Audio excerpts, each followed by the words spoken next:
আসসালামু আলাইকুম, স্বাগত জানাচ্ছি RTVর সন্ধ্যার সংবাদে। পুরোটা সংবাদে আপনাদের সাথে রয়েছে আমি নুসরাত সুজানা এবং আমি সিনথিয়া রহমান। দেশকে প্রযুক্তি নির্ভর ও স্বনির্ভর অর্থনীতির চালিকা শক্তি হিসেবে সেমিকন্ডাক্টর শিল্পকে এগিয়ে নিতে সরকারের সর্বাত্মক সহযোগিতার আশ্বাস দিয়েছেন প্রধানমন্ত্রী তারেক রহমান। রাজধানীতে সেমিকন্ডাক্টর সামিটের উদ্বোধনী অনুষ্ঠানে তিনি বলেন, বিশ্ববাজারের সম্ভাবনা কাজে লাগিয়ে 2030 সালের মধ্যে রপ্তানি লক্ষ্যমাত্রা অর্জন করতে চায় সরকার। বিস্তারিত শামীম চৌধুরীর প্রতিবেদনে। দ্রুত সম্প্রসারিত হচ্ছে বিশ্ব সেমিকন্ডাক্টর শিল্পের বাজার। নিজেদের মেধা ও উদ্ভাবনী শক্তি দিয়ে এই খাতে বাংলাদেশকে বৈশ্বিক প্রযুক্তি অর্থনীতিতে শক্ত অবস্থানে নিয়ে যাওয়ার লক্ষ্যে অনুষ্ঠিত হয় national semiconductor symposium and BEAR summit 2026।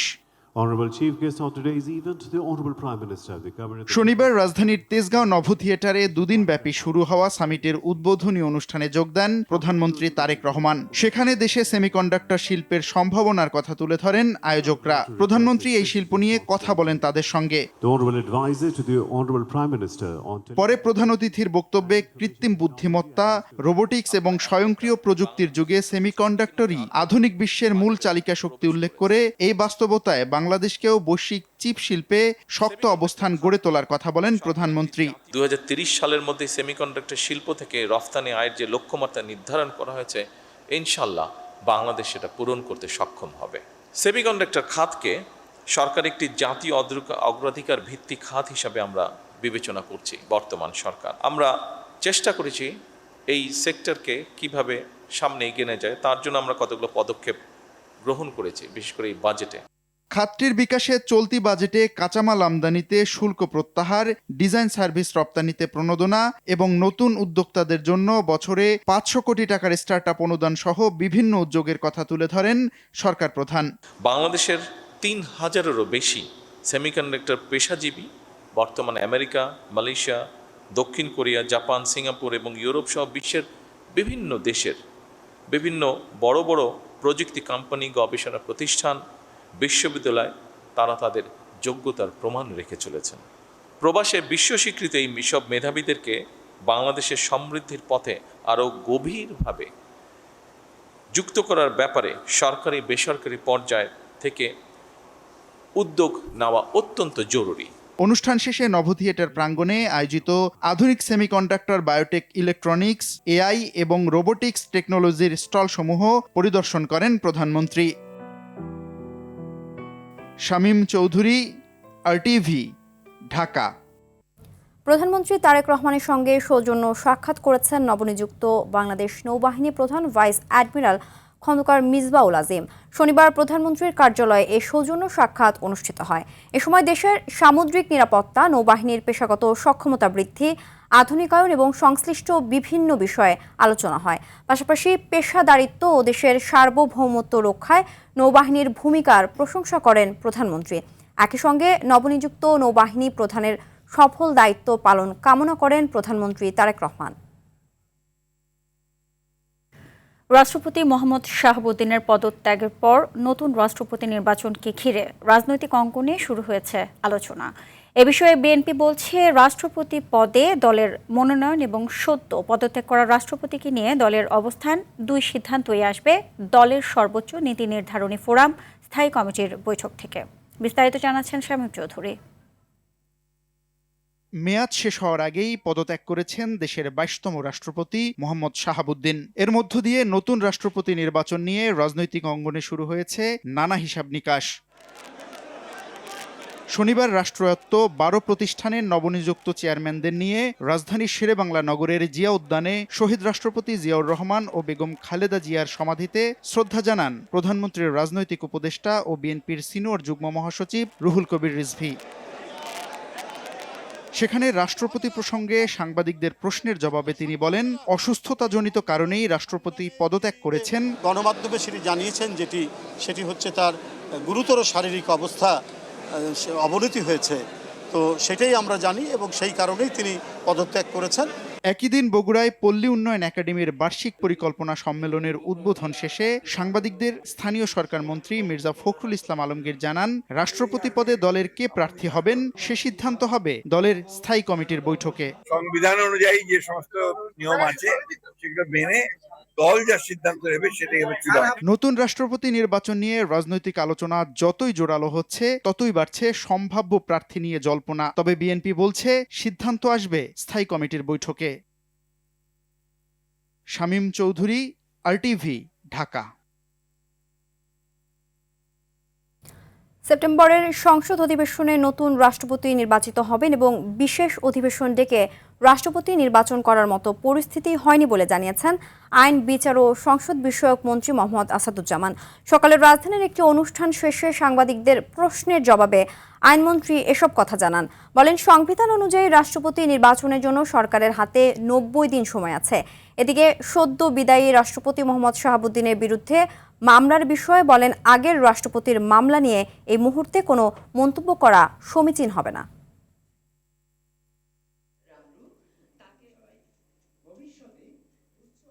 আচ্ছা, সংবিধানের 123(2) অনুচ্ছেদ অনুসারে 90 দিনের মধ্যে রাষ্ট্রপতির পদত্যাগের 90 দিনের মধ্যে নতুন রাষ্ট্রপতি নির্বাচন করতে হবে।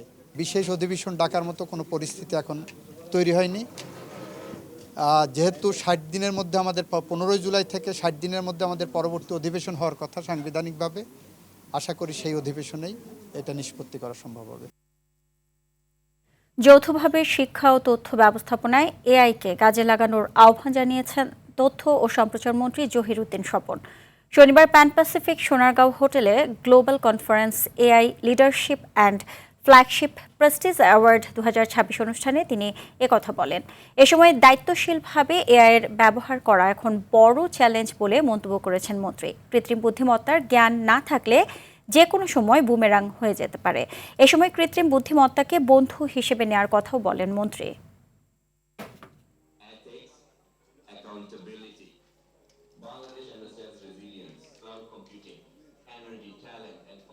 আমাদের দেশের শিক্ষা ব্যবস্থা, আমাদের দেশের তথ্য ব্যবস্থাপনা, আমাদের দেশের বিজ্ঞান, আমাদের দেশের গবেষণা, সব ক্ষেত্রেই কৃত্রিম বুদ্ধিমত্তাকে আমরা যাতে বন্ধু হিসাবে পাই।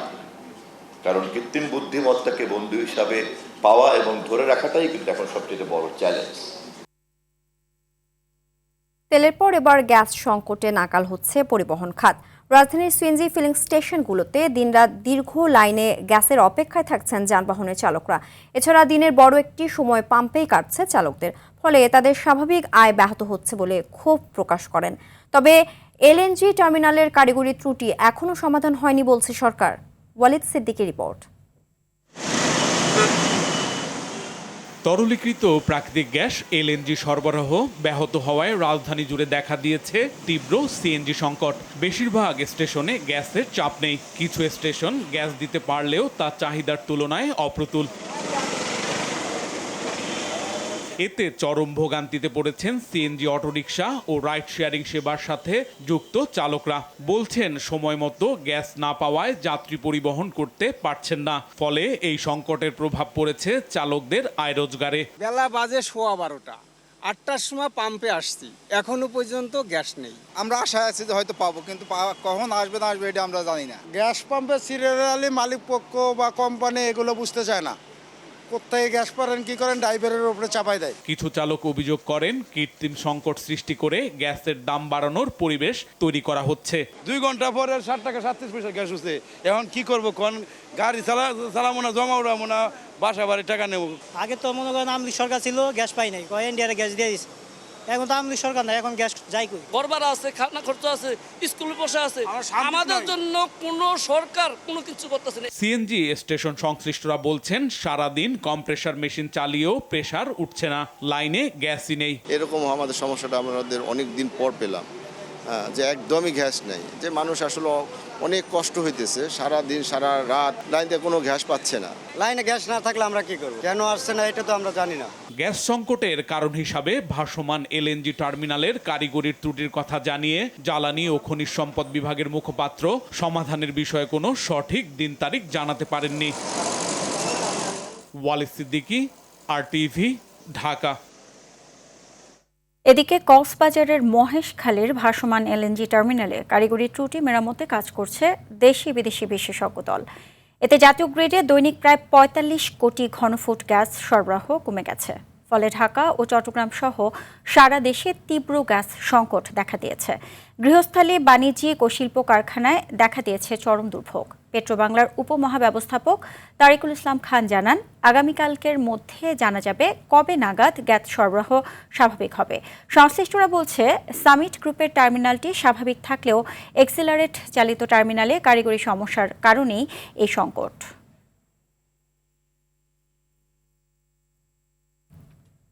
আবারও গ্যাসের তীব্র সংকট দেখা দিয়েছে রাজধানী সহ দেশের বিভিন্ন জেলায়। গ্যাসের লাইনে চাপ কম থাকায় দিনের বেশিরভাগ সময় জ্বলছে না চুলা। এতে ভোগান্তিতে পড়েছেন আবাসিক এলাকার গ্রাহকরা।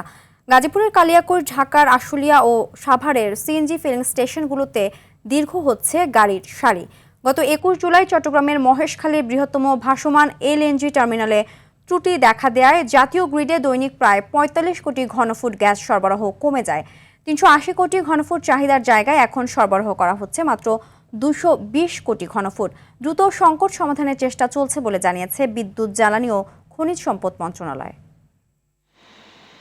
সাধারণ মানুষ আমরা চাকরি করে খাই, এটা আমাদের কষ্ট হচ্ছে। এখনো বলতেছে যে কখন আসবে গ্যাস, বলতে পারতেছি না। ওনাদের মেশিনও নাকি নষ্ট, আবার লাইনেও গ্যাস থাকে না।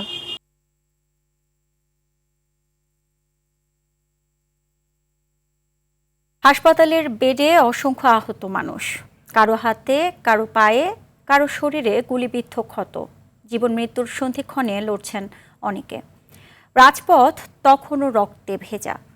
২৫ জুলাইয়ে ঢাকা সহ সারা দেশে সেই সাথে চলে গণগ্রেফতার। কারফিউ ভেঙে এদিন রাজপথে এসেছিল হাজারো ছাত্র জনতা। আরও জানাচ্ছেন মিশুক হাওলাদার। দিনটি ২৫ জুলাই ২০২৪ বৃহস্পতিবার। ৩৬ জুলাইয়ের একটি অন্যতম দিন। হাসিনার পেটোয়া বাহিনীর নানামুখী টহল, গণগ্রেপ্তার, মৃত্যুর মিছিল, আর অন্যদিকে কারফিউ শিথিল ও ইন্টারনেট সচল সহ শিক্ষার্থীদের ৪ দফা দাবিতে তখন উত্তাল রাজপথ। নির্মমতার এই দিনে স্বৈরাচারের গুলিতে সেদিন মৃত্যুবরণ করেন আরও ৩ জন। এ নিয়ে মোট মৃত্যু সংখ্যা ২০৩। এছাড়া ঢাকা মেডিকেল, মিডফোর্ট, উত্তরা, যাত্রাবাড়ির হাসপাতালগুলোতে চিকিৎসাধীন অবস্থায় মৃত্যুর সাথে পাঞ্জা লড়ছিলেন হাজারো শিক্ষার্থী। এমন বর্বরতায় সারা দেশ যখন শোকে কাতর, তখন প্রাণহীন মেট্রো রেলের পিলার ও কাচের জন্য মায়া কান্নায় ভেঙে পড়েন ফ্যাসিস্ট হাসিনা। ধ্বংসের চিত্র দেখলাম, এটা বিশ্বাস হতে চায় না, আজকে চোখের পানি পড়ছে এটা দেখে। এছাড়া এদিন শুধু হত্যাই নয়, শিক্ষার্থীদের ১২৮টি মামলায় গণগ্রেপ্তার করে হাসিনার পুলিশ বাহিনী। ২৫ জুলাই আমি, হান্নান মাসুদ, নাহিদ ভাইয়ের সাথে সেদিন দেখা করার পরে এবং আসিফ ভাইয়ের সাথে আমরা একসাথে মিটিং করি, কথাবার্তা হয় এবং সেদিন আমরা সিদ্ধান্ত নিই আমরা দুটো সেল গঠন করব। আমরা যখন নাহিদ ভাইয়ের সাথে এই মিটিংটা করি তখন আমরা দেখতে পাই যে সারা হসপিটালের চারপাশে সাদা পোশাকের যে গোয়েন্দা সংস্থার লোক, তাদের উপস্থিতি বাড়ানো হচ্ছে। আমরা যেহেতু অফিসিয়ালি তখন অ্যাডমিটেড না, তখন আমরা ডিসিশন নিই, আমি এবং হান্নান মাসুদ ভাই, আমাদেরকে এখান থেকে আসলে যেভাবে হোক বের হইতে হবে। তৎকালীন ঢাকা বিশ্ববিদ্যালয়ের ছাত্র শিবিরের সভাপতি ও ডাকসুর ভিপি সাদিক কায়েম বলেন, হাসিনা মানুষের ইমোশনের সাথে নাটক করে গেছে। এজন্য শুধু তারই নয়, তার দোসরদেরও বিচারের দাবি জানান অভ্যুত্থানের এই নেতা। হাসিনার পুরো জীবনটা গেছে নাটকের মাধ্যমে। সে গুম করে, খুন করে, মানুষ হত্যা করে, ক্রস ফায়ার দিয়ে, এবং সর্বশেষ জুলাই বিপ্লবে আমরা যখন লাশ দেখতে দেখতে অসুস্থ হয়ে গেছি, ওই সময় হাসিনা সে উল্লাস করতো, সে মদ খায় তার বাসার মধ্যে সে পড়ে থাকতো। তো এই হাসিনা সে মানুষ না, সে ফেরাউনের চাইতে সে নিকৃষ্ট। এবং এই বাংলার জমিনে ইতিমধ্যে হাসিনার রায় এসেছে, সে যে গণহত্যা এবং শিশু হত্যা করেছে তার রায় দ্রুত কার্যকর করতে হবে। ২ বছর পেরিয়ে গেলেও জুলাইয়ের সেই দিনগুলোর স্মৃতি এখনো বয়ে বেড়াচ্ছেন আন্দোলনে অংশ নেয়া হাজারো মানুষ। তাই জুলাইয়ের প্রতিটি দিন ফিরে আসে শোক আর গণঅভ্যুত্থানের স্মৃতি ও ন্যায় বিচারের প্রত্যাশা নিয়ে। মিশুক হাওলাদার, RTV, ঢাকা। নেই যুদ্ধ, নেই গৃহযুদ্ধ, তারপরও বিশ্বের তৃতীয় বসবাসের অযোগ্য শহরের তকমা পেয়েছে রাজধানী ঢাকা। একসময় নদী, খাল আর সবুজে ঘেরা এই শহর আজ যেন এক প্রাণহীন কংক্রিটের জঙ্গল। যেখানে নেই আন্তর্জাতিক জীবনযাত্রার মানদণ্ডের ন্যূনতম ছোঁয়া। যানজট, জলাবদ্ধতা, দখল, দূষণ আর বিষাক্ত বাতাসের কবলে নগরবাসী। বসবাসের অযোগ্য ঢাকা নিয়ে অঙ্কন চৌধুরীর 2 পর্বের প্রতিবেদনের আজ দেখুন প্রথম পর্ব। ধোঁয়া, যানজট, জলাবদ্ধতা আর অপরিকল্পিত নগরায়নের ভারে হাঁসফাঁস করছে একসময়ের নদী, খাল আর সবুজে ঘেরা ঢাকা। পরিণত হয়েছে বিশ্বের তৃতীয় অবাসযোগ্য শহরে। অপরিকল্পিত নগরায়নই এখানকার সবচেয়ে বড় সংকট। আন্তর্জাতিক মানদণ্ড অনুযায়ী একটি শহরের 25% রাস্তা থাকার কথা থাকলেও ঢাকায় আছে মাত্র 7 থেকে 8%, যা রাজধানীকে পরিণত করেছে যানজটের শহরে। দূষণ আর ধুলোবালিতে বিষাক্ত ঢাকার বাতাস। আগে যেমন আমরা বুক ভরে একটা নিঃশ্বাস নিতে পারতাম, অনেক জিনিসটা নেওয়া যাচ্ছে না। রাস্তায় বেরোলে মাস্ক ছাড়া বেরোয় যায় না, হেঁটে যেতে পারবেন না, এত দুর্গন্ধ। গত 2 দশকে দখল ও অপরিকল্পিত নগরায়নে বিলীন হয়েছে রাজধানীর প্রায় 70% জলাশয়। শহরের বহু খালকে গলা টিপে হত্যা করা হয়েছে বহু আগে, আর যেগুলো টিকে আছে সেগুলো অস্তিত্ব সংকটে। খাল ভরাট করে একবার বাড়ি তৈরি করতে পারলে তাকে ঠেকায় কে? একদিকে বৃষ্টির পানি নামার প্রাকৃতিক পথ বন্ধ, অন্যদিকে দ্রুত পানি নেমে যাওয়ার পথ ড্রেনেও নানা প্রতিবন্ধকতা, যার খেসারত হিসেবে প্রতি বছরই একটু ভারী বৃষ্টিতে জলাবদ্ধতার ভোগান্তিতে পড়তে হয় নগরবাসীকে। একটি বাসযোগ্য শহরের প্রতি বর্গ কিলোমিটারে 4 থেকে 5 হাজার মানুষ থাকার কথা থাকলেও ঢাকায় বসবাস করছেন প্রায় 44,000। ছোট্ট একটা শহরকে আপনি কিন্তু নিয়ন্ত্রণের ভিতর কোনোভাবে রাখতেছেন না। ওয়াটার বডিজ থাকার কথা ছিল, যে পরিমাণ খাল, ছড়া ইত্যাদি থাকার কথা ছিল, সেগুলো নাই। আবার ঢাকার চতুর্দিকে ঢাকা শহরের ময়লা আবর্জনা গিয়ে কোনো জায়গায় থামবে, সেই জায়গাগুলো আজকে নাই। এই পরিবেশবিদের মতে বিদ্যমান সংকটের পেছনে রয়েছে দীর্ঘদিনের অব্যবস্থাপনা ও প্রকৃতির সঠিক ব্যবহার না করা। মানুষের ভোগান্তির কোনো শেষ নাই। উন্নয়ন কর্তৃপক্ষ যেগুলো আছে ঢাকা শহরে, তাদের কর্মের কারণে সৃষ্ট যেই এই ওয়েস্টেজ তৈরি হচ্ছে, আপনার দীর্ঘসূত্রিতা হচ্ছে, এর ফলেও কিন্তু শহরটা বসবাসের অযোগ্য হয়ে যাচ্ছে। পরিকল্পনাহীন উন্নয়ন, জনসংখ্যার চাপ এবং পরিবেশ ধসের এই ধারা অব্যাহত থাকলে ঢাকাকে বসবাসযোগ্য শহরে ফিরিয়ে আনা কঠিন হবে বলে জানান বিশেষজ্ঞরা। অঙ্কন চৌধুরী, RTV, ঢাকা। দেশে গত 24 ঘন্টায় হামের উপসর্গে আরও 6 জনের মৃত্যু হয়েছে। শনিবার বিকেলে স্বাস্থ্য অধিদপ্তরের হাম বিষয়ক হালনাগাদ প্রতিবেদনে এ তথ্য জানানো হয়। প্রতিবেদনে বলা হয়, মৃত 6 শিশুই ঢাকা বিভাগের। গত 24 ঘন্টায় নিশ্চিত হাম শনাক্ত হয়েছে 78 জনের। এছাড়া হাম উপসর্গ দেখা গেছে 691 জনের। প্রতিবেদনে আরও বলা হয়, গত 15 মার্চ থেকে এ পর্যন্ত সারা দেশে হামের উপসর্গে মারা গেছে 816 জন। একই সময়ে নিশ্চিত হামে আক্রান্ত হয়ে মৃত্যু হয়েছে আরও 95 জনের। কাফরুলে যুবদল কর্মী হত্যার ঘটনায় সন্দেহভাজন 4 জনকে আটক করেছে মহানগর গোয়েন্দা পুলিশ ডিবি। গেল রাতে এ ঘটনায় চঞ্চল নামে এক শুটারকে গ্রেপ্তার করেছে পুলিশ। নিহতের ভাই বাদী হয়ে মামলা করেছে কাফরুল থানায়। ওসি জানান, কিলিং মিশনে অংশ নেন পেশাদার ও ভাড়াটে শুটাররা। জাকিবুর রহমানের রিপোর্টে দেখুন বিস্তারিত। সিসি ফুটেজে দেখা যায় শুক্রবার রাত 11টার পর মিরপুর 13 ওপেক্স গার্মেন্টসের পাশের গলিতে কয়েক রাউন্ড গুলি করে পালানোর চেষ্টা করে সন্ত্রাসীরা। গুলিতে নিহত হন যুবদল কর্মী ইউসুফ আলী।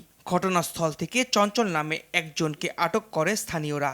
এ ঘটনায় 2 জন গুলিবিদ্ধ হয়ে চিকিৎসাধীন। দেখতে পাচ্ছেন, কাফরুল থানা যুবদলের সদস্য সচিব হাফিজুল ইসলাম বাবুর দাবি, মূলত তাকে হত্যা করতেই ভাড়াটে খুনি নিয়ে আসা হয়। এর পেছনে থাকতে পারে আসন্ন কাউন্সিলর নির্বাচন ও রাজনৈতিক কোন্দল।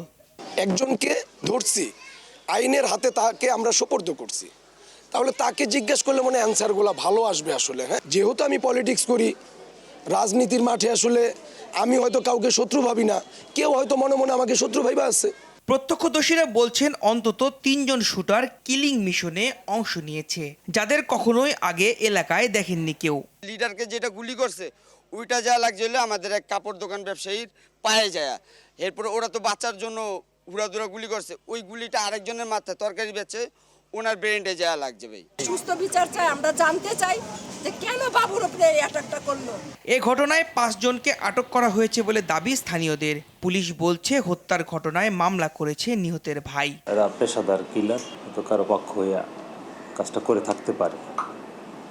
যেহেতু অনেক ধরনের তথ্য আমাদের কাছে আসতেছে, আমরা তদন্ত করতেছি। ওই জায়গাটা এখনো যেতে পারিনি আমরা, যে হত্যার ঘটনাটা কি, কেন গোলাগুলিটা হয়েছে, এই বিষয়টা আমরা পরিষ্কার হইতে পারি না। এদিকে ঘটনার পর ফেসবুকে দেয়া এক পোস্টকে কেন্দ্র করে আবির নামের ছাত্রদল নেতাকে পিটিয়ে থানায় সোপর্দ করেছে যুবদল কর্মীরা।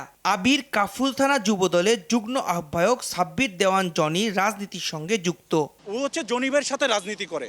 জনিবে হচ্ছে আমাদের বড় আমাদের গার্ডিয়ান, উনি আমাদের দেখে। তো জনিবের হাফিজ ভাই দুইজন হচ্ছে একই এলাকার, তো হচ্ছে জনিবের রাজনীতি করে বিধায় দুই পক্ষ। গেল রাতে কাফরুলে গোলাগুলির এই ঘটনা ঘটে। শাকিবুর রহমান, RTV, ঢাকা। দেশের সকল টেলিভিশন চ্যানেলের অ্যাসাইনমেন্ট এডিটর ও চিফ রিপোর্টারদের সঙ্গে মতবিনিময় সভা করেছে ঢাকা রিপোর্টার্স ইউনিটির নেতৃবৃন্দ। দুপুরে সংগঠনটির শফিকুল কবির মিলনায়তনে এ মতবিনিময় সভা অনুষ্ঠিত হয়। এ সময় টেলিভিশন সাংবাদিকদের চাকরি ও আর্থিক নিশ্চয়তা সহ অপসাংবাদিকতার ভয়াবহতা তুলে ধরেন বক্তারা। তারা ডিআরইউর চলমান কাজের সঙ্গে পেশাদার সাংবাদিকদের স্কিল ডেভেলপমেন্টের উচ্চতর প্রশিক্ষণ আয়োজনের আহ্বান জানান। বক্তারা ভূঁইফোড় সাংবাদিকদের কারণে পেশাদার সাংবাদিকদের নিবন্ধনের গুরুত্ব তুলে ধরেন। আর টেলিভিশন সাংবাদিকদের জন্য নীতিমালা প্রণয়নের দাবি জানান ডিআরইউর সভাপতি আবু সালে আকন। রাসায়নিক ব্যাকওয়ার্ড লিঙ্কেজ শিল্পের সক্ষমতা বাড়াতে কার্যকর রোডম্যাপ প্রণয়নের দাবি জানিয়েছেন ঢাকা চেম্বার সভাপতি তাসকিন আহমেদ। রাজধানীতে চেম্বার মিলনায়তনে রাসায়নিক নির্ভর রপ্তানিমুখী শিল্পে ব্যাকওয়ার্ড লিঙ্কেজ খাতের উন্নয়ন শীর্ষক সেমিনারে তৈরি পোশাক, বস্ত্র, চামড়া এবং ওষুধের শিল্পের স্বার্থে রাসায়নিক পণ্যের সক্ষমতা বাড়ানোর তাগিদ দেন বক্তারা। শিল্প খাতে ক্ষতিকারক কেমিক্যাল ব্যবহার না করার পরামর্শ দিয়ে পরিবেশ অধিদপ্তরের অতিরিক্ত মহাপরিচালক জিয়াউল হক কেমিক্যাল ব্যবহারে সতর্ক থাকার পরামর্শ দেন। ঢাকা চেম্বার সহ বিভিন্ন ব্যবসায়ী প্রতিনিধিরা আলোচনায় অংশ নেন। বর্ষা এলেই যে ঢাকাবাসীকে জলাবদ্ধতার মুখে পড়তে হয়, তার জন্য বিভিন্ন সংস্থার সমন্বয়হীনতা আর পরিকল্পনার ঘাটতিকে দায় দিচ্ছেন নগর পরিকল্পনাবিদ ইকবাল হাবিব। শনিবার জাতীয় প্রেস ক্লাবে বাংলাদেশ পরিবেশ আন্দোলন বাপা আয়োজিত বৃষ্টি নয় সমন্বিত অব্যবস্থাপনায় ডুবছে ঢাকা শীর্ষক সেমিনারে তিনি এ অভিযোগ করেন। বলেন, বর্ষায় যে পানি জমে সেটি শুধু আকাশের বৃষ্টির কারণে নয়, সিদ্ধান্তহীনতার ফল। ঢাকাকে বাঁচাতে হলে পানির স্বাভাবিক পথ ফিরিয়ে দিতে হবে বলেও মন্তব্য করেন তিনি।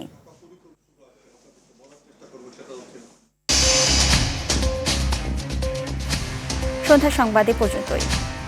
রাতের সংবাদ 11:15টায় দেখার আমন্ত্রণ রইল। ধন্যবাদ সবাইকে। সবাইকে ধন্যবাদ।